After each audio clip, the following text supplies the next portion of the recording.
A new reward for a murder suspect who fled to Mexico. It's January 8th, 2026, and these are your headlines. Governor Abbott announced today the state is offering a reward of up to $30,000 for the information leading to the arrest of Ronaldo Mato Rios, who is wanted in connection with the murder of Eddie Betancourt. Betancourt was found shot and killed on December 27th.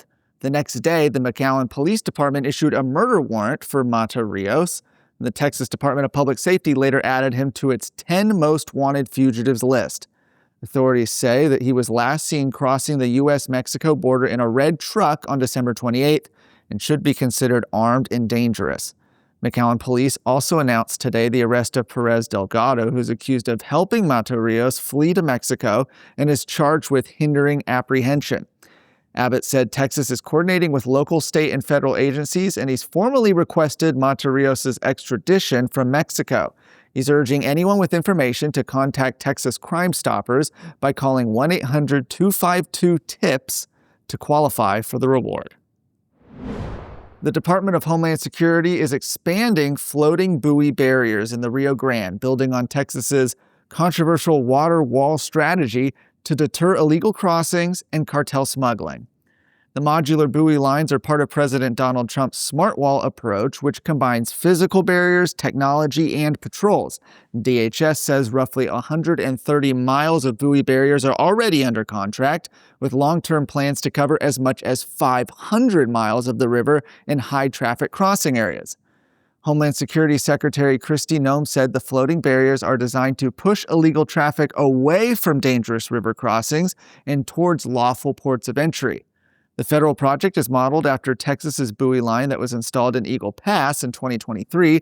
That barrier survived a legal challenge from the Biden Justice Department, with the Fifth Circuit allowing it to remain in place.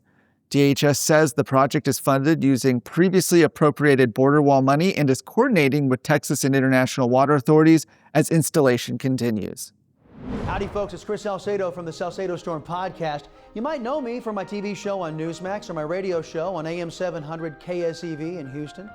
As a veteran broadcaster, author, and conservative political analyst, I've teamed up with Texas Scorecard to take a no-nonsense approach to the toughest questions Americans are wrestling with every day. Join me on the Salcedo Storm podcast, where I challenge the status quo and bring you fresh perspectives on the national, state, and cultural news.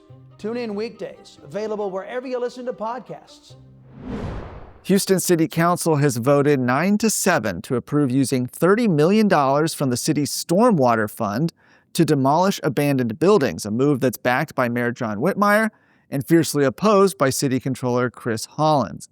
Whitmire says the demolitions are a flood mitigation strategy, arguing that abandoned buildings attract illegal dumping that clogs drainage systems. This plan would allow the city to tear down roughly 340 structures, many of them in low-income neighborhoods, using stormwater fees paid for by residents.